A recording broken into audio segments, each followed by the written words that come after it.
കരം 63ാമത് സംസ്ഥാന സ്കൂൾ കലോത്സവത്തിന് തലസ്ഥാന നഗരിയിൽ അല്പസമയത്തിനകം വർണ്ണാഭമായ തുടക്കമാവും അല്ലേ ശ്രീജ? നമ്മൾ എല്ലാ വർഷത്തെ പോലെ അല്ല, ഒരു പടി കൂടി അമൃത TV മുന്നിൽ കടന്നുകൊണ്ടാണ് നമ്മൾ ഇത്തവണയും പ്രേക്ഷകരിലേക്ക് തത്സമയം വിവരങ്ങൾ പ്രേക്ഷകരിലേക്ക് എത്തിക്കുന്നത്. എന്തൊക്കെയാണ് ഇന്നത്തെ പ്രത്യേകതകൾ ശ്രീജ? മാത്രമല്ല നമ്മുടെ ഇവിടെ താൽക്കാലിക സ്റ്റുഡിയോ ആരാണ് ഉദ്ഘാടനം ചെയ്യുന്നത്, ആ മറ്റു വിശേഷങ്ങൾ കൂടി. അതെ, അതാണ് പ്രധാനം. എന്തായാലും ഈ തലസ്ഥാനം കലോത്സവത്തിനായി ഒരുങ്ങിക്കഴിഞ്ഞു, ഒപ്പം തന്നെ നമ്മളും റെഡിയായി കഴിഞ്ഞു. എന്തായാലും നമ്മുടെ പവലിയൻ്റെ ഉദ്ഘാടനമാണ് ആദ്യമായിട്ട് ഇന്നത്തെ പ്രധാന ഒരു വിശേഷം എന്ന് പറയേണ്ടത്. അതിനായി നമുക്ക് കിട്ടിയിരിക്കുന്ന ഒരാളും അത്ര പ്രധാനപ്പെട്ട ഒരാൾ തന്നെയാണ് അല്ലേ?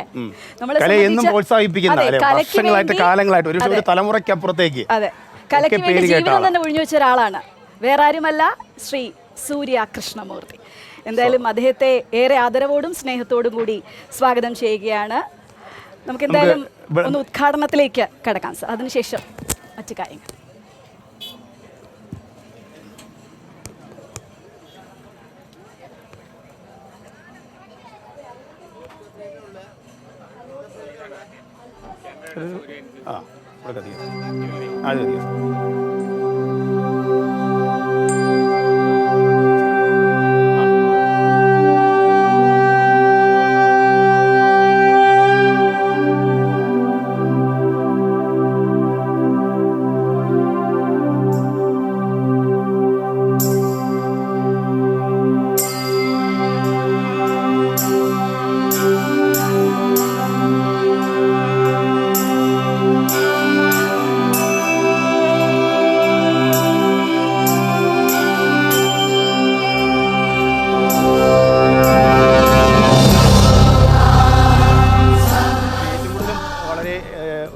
പ്രത്യേകത എന്ന് പറയുമ്പോൾ ശ്രീജ നേരെ സൂചിപ്പിച്ചതുപോലെ തന്നെ നമുക്ക് ഇപ്പോൾ കിട്ടാവുന്നതിൽ, അല്ലെങ്കിൽ ഈ പറയുന്ന കലയെ ഇത്രയേറെ ആത്മാർത്ഥമായി സ്നേഹിക്കുകയും അതിൻ്റെ പല തലങ്ങളിലൂടെയും സഞ്ചരിക്കുകയും അതിനെ പരിപോഷിക്കുകയും ഒക്കെ ചെയ്യുന്ന തീർച്ചയായും എല്ലാവരും എനിക്ക് തോന്നുന്നു ഒരു ഇവൻ്റ് ഒക്കെ വരുമ്പോൾ മാത്രമായിരിക്കും, പ്രത്യേകിച്ച് കലോത്സവം വരുമ്പോൾ പൊതുവെ ഒരു ആവേശം, അല്ലെങ്കിൽ അത്തരത്തിൽ എന്തെങ്കിലും പ്രത്യേക ഒരു ഇവൻറ്റിന് മാത്രമായിരിക്കും. പക്ഷേ ഈ കല എന്ന് പറയുമ്പോൾ അതിനു വേണ്ടി ജീവിതം ഒഴിഞ്ഞു വെച്ച ഒരാളെന്ന് പറയുമ്പോൾ സ്വാഭാവികമായും ആ ഒരു പേര് ശ്രീ സൂര്യ കൃഷ്ണമൂർത്തി തന്നെയാണ്. എന്തായാലും വളരെയധികം നന്ദി സാർ ഈ ഒരു അവസരത്തിൽ നമ്മോടൊപ്പം വന്നതിന്. സന്തോഷം.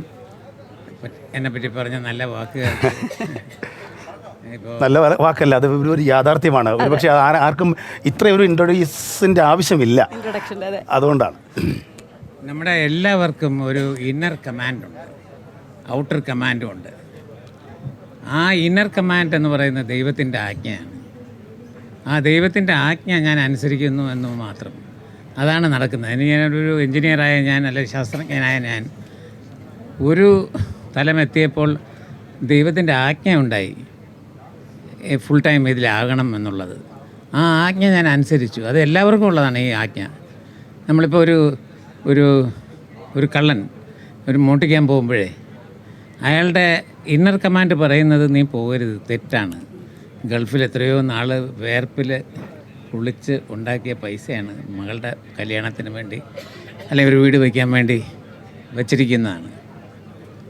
പക്ഷേ അയാളുടെ ഔട്ടർ കമാൻഡ് പറയുന്നത് നിൻ്റെ ലക്ഷറിക്കും നിൻ്റെ മദ്യപാനത്തിനും ഒക്കെ പൈസ വേണമെന്ന് പറഞ്ഞാൽ അയാൾ പോകുന്നു. പക്ഷേ കലാകാരന് അല്ലെങ്കിൽ ഒരു കലാപ്രവർത്തകന് ഒരു കമാൻഡേ ഉള്ളൂ, അത് ഇന്നർ കമാൻഡാണ്. അതനുസരിച്ചാൽ മതി.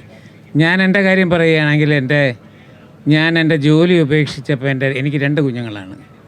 അവർ LKGയിലൊക്കെ പഠിക്കുന്ന കാലത്താണ് ഞാൻ എൻ്റെ ജോലി, ശമ്പളം കിട്ടുന്ന ജോലി ഉപേക്ഷിച്ച് ഒരു ശമ്പളവും ഇല്ലാത്ത ഈ കലയിലോട്ട് വന്നത്.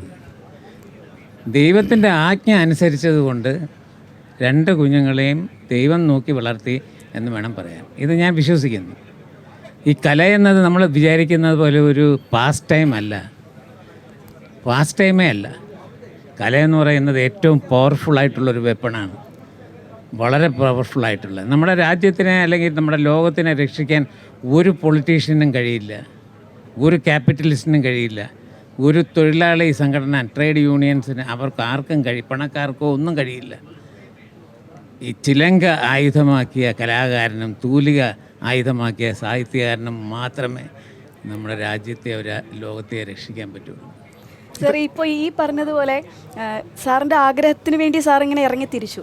പക്ഷേ മറുവശത്ത് നമ്മുടെ കുടുംബം എന്ന് പറയുന്നത് വളരെ പ്രധാനപ്പെട്ടതാണ്. ഞാൻ ഒരുപാട് വായിച്ചിട്ടുണ്ട് താങ്കളെക്കുറിച്ച്. അപ്പോൾ പലതും പറഞ്ഞിട്ടുള്ളത് ഈ കുടുംബത്തിന് വേണ്ടി അവരൊരുപാട് ഇതിൽ, കാരണം കുടുംബത്തോട് ചേർന്ന് നിൽക്കാൻ പറ്റാതായ സാഹചര്യങ്ങളുണ്ടല്ലോ. അതിനൊപ്പം ഞാൻ പറയട്ടെ, സൂര്യയുടെ ആസ്ഥാനം ഇപ്പം കുടുംബത്തിലാണ്.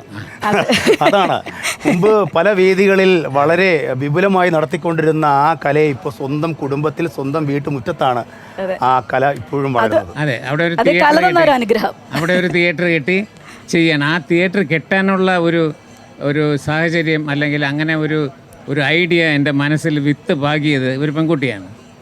അതായത് ഇപ്പോൾ ഈ വലിയ പണക്കാർ അരങ്ങേറ്റം നടത്തുമല്ലോ മക്കളുടെ, ആ അരങ്ങേറ്റം എന്ന് പറയുന്നത് കല്യാണം പോലെയാണ്. തീർച്ചയായിട്ടും ഒരുപാട് പൈസ ചിലവാക്കും. എല്ലാവരെയും വീട്ടിൽ പോയി വിളിക്കും, എന്നിട്ട് അവർക്ക് എന്തെങ്കിലും കൊടുക്കും, വിളിക്കാൻ നേരത്ത് സാരിയോ എന്തൊക്കെ കൊടുക്കും. എന്നിട്ട് ഈ പ്രോഗ്രാമിന് മുമ്പ് അവരൊരു സ്നാക്സൊക്കെ വെച്ച് ഒരു പാർട്ടി ഉണ്ടാവും. എന്നിട്ട് എല്ലാവരെയും അകത്ത് കയറ്റും. എന്നിട്ട് അവസാനം ഒരു ഡിന്നർ ഉണ്ടാവും. ഏകദേശം ഒരു കല്യാണം നടത്തുന്ന ചിലവ് ഒരു അരങ്ങേറ്റത്തിനുണ്ടാവും. അപ്പോൾ അങ്ങനെ എനിക്കതൊന്നും ഇഷ്ടമല്ല. പക്ഷെ അങ്ങനെ ഒരു അരങ്ങേറ്റത്തിന് പോകേണ്ടി വന്നു എനിക്ക്. അങ്ങനെ അരങ്ങേറ്റം ഞാൻ ഡിന്നറിനൊന്നും നിൽക്കില്ല, ഞാൻ ഇങ്ങനെ പോകുന്നു.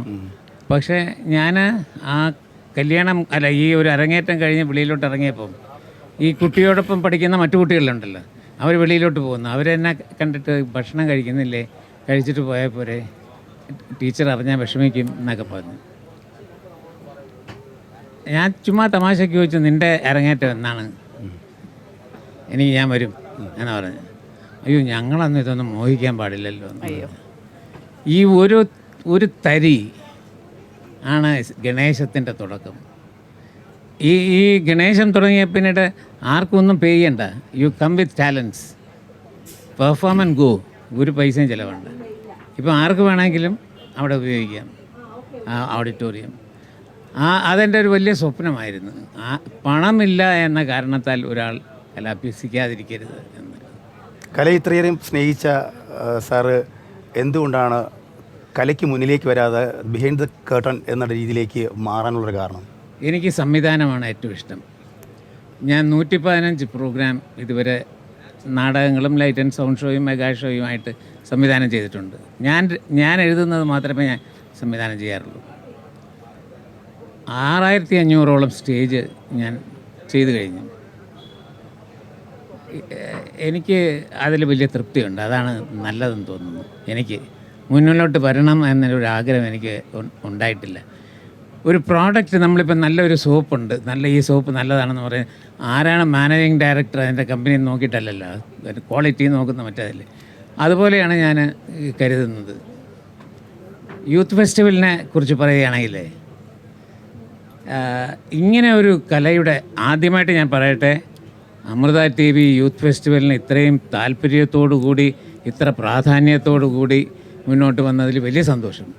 Thank you. കാരണം അത് ഞാൻ ഭംഗിമാക്കല്ല, ഞാനിവിടെ സാധാരണ ഇവിടെ വരുന്നവരെല്ലാം ഭംഗിമാക്ക് പറയും, പക്ഷേ ഇത് ഭംഗിമാക്കല്ല, അത് നമ്മൾ ചെയ്യേണ്ട ഒരു കർത്തവ്യം കൂടെയാണ്. തീർച്ചയായിട്ടും വളരെ നല്ലൊരു കാര്യമാണ് നിങ്ങൾ ചെയ്യുന്നത്. ഇത്ര അതിരാവിലെ നിങ്ങൾ എത്രയും പേര് ഇവിടെ വരികയും ഒക്കെ ചെയ്യുന്ന, രാവിലെ എത്ര മണിക്ക് എണീറ്റ് കാണും, എന്തെല്ലാം ഇതിനു വേണ്ടി തയ്യാറെടുപ്പുകൾ ഇന്ന് തുടങ്ങിയതല്ല, ഇന്നല്ല, എത്രയോ ദിവസങ്ങളായി. രാത്രി ഉറങ്ങിയപ്പോൾ തന്നെ 4 മണിയൊക്കെ ആയി. വലിയ പ്രയത്നമുണ്ട്. ഇത്തരമൊരു കലയുടെ ഒരു കൂട്ടായ്മ അല്ലെങ്കിൽ മാമാങ്കം ലോകത്തിലൊരിടത്തും ഇല്ല എന്ന് ആദ്യം ഈ പങ്കെടുക്കുന്നവർ മനസ്സിലാക്കണം. ഈ പങ്കെടുക്കുന്നവർ മനസ്സിലാക്കേണ്ട മറ്റൊരു കാര്യം, ഇതിൽ പങ്കെടുക്കുന്നത് തന്നെ വലിയ ഭാഗ്യമാണ് എന്നുള്ളതാണ്. പിന്നെ അവർ മനസ്സിലാക്കേണ്ട ഒരു കാര്യം, ഇത് വൈരാഗ്യത്തിൻ്റെയും മത്സരത്തിൻ്റെയും വിദ്വേഷത്തിൻ്റെയും ഒന്നും മേളയല്ല. ഇത് സ്നേഹത്തിൻ്റെ, കല എന്ന് പറയുന്നത് സ്നേഹമാണ്, സാന്ത്വനമാണ്, ആശ്വാസമാണ്. ഒരു അമ്മയുടെ താരാട്ട് പോലെ ദിവ്യമാണത്. അത് ഈ പങ്കെടുക്കുന്ന ഓരോരുത്തരും മനസ്സിലാക്കണം. പിന്നെ എനിക്ക് പറയാനുള്ളത്, കല എന്നത് അതിൻ്റെ മൂല്യം നിശ്ചയിക്കുന്നത് മത്സരത്തിൽ കൂടിയല്ല. ഒരിക്കലും കല മത്സരത്തിൽ കൂടി മൂല്യം നിർണ്ണയിക്കാൻ പറ്റില്ല. അതിന് കായികമുണ്ട്, അത് നിർണ്ണയിക്കാം. കലയുടെ മൂല്യം നിർണ്ണയിക്കുന്നത് ഈ മാറ്റുരച്ച് ഈ മത്സരം നടത്തി അല്ല എന്ന് ഞാൻ വിശ്വസിക്കുന്നു. തീർച്ചയായിട്ടും അതെ. അതുകൊണ്ടാണ് ഈ കലയ്ക്ക് അങ്ങനെയുള്ളൊരു പവറുണ്ട്. എന്ന് ഞാൻ തീർച്ചയായും പറയുന്നത്. സാറിന് ഇങ്ങനെ പറയാനായിട്ട് അനുഭവങ്ങൾ ഒരുപാടുണ്ട്. പക്ഷെ അത് നമുക്കൊരു മാത്രമല്ല സാറ് എത്ര നേരമായിട്ട് നമുക്ക് വേണ്ടിയിട്ട് ഇവിടെ വന്ന് വെയിറ്റ് ചെയ്യുന്ന ഒരു സാഹചര്യം ഉണ്ടായി നിരവധി. എന്തായാലും നമുക്ക് ഇപ്പോൾ ഒരു ഇടവേള അനിവാര്യമാണെന്ന് തോന്നുന്നു. അപ്പോൾ എന്തായാലും വളരെയധികം നന്ദി സാർ ഈ ഒരു അവസരത്തിൽ വന്ന്. സാറിനെ കുറിച്ച് ചോദിക്കാനാണെങ്കിൽ പറയാനും സാറിന് പറയാനാണെങ്കിലും ഒക്കെ ഒരുപാട് അനുഭവങ്ങൾ ഉണ്ടാവും. കാരണം ഇനിയുള്ള മണിക്കൂറുകൾ സാർ എത്തും, ഇനിയുള്ള ദിവസങ്ങളിൽ തീർച്ചയായിട്ടും നമ്മുടെ എന്തായാലും നമുക്ക് ഒരുപാട് അനുഭവങ്ങൾ കുട്ടികളോട് ഒരുപാട് സംവദിക്കാനുണ്ട്. അങ്ങനെ ഒരുപാട് കാര്യങ്ങളുണ്ട്. എന്തായാലും ഈ ഒരു അവസരത്തിൽ ഉദ്ഘാടനത്തിനായി എത്തിയതിന് വളരെയധികം നന്ദി. എന്തായാലും നമുക്കൊരു ഇടവേള അനിവാര്യമാണ്. ഇടവേളയിലേക്ക് പോയ ശേഷം മടങ്ങിയെത്താം.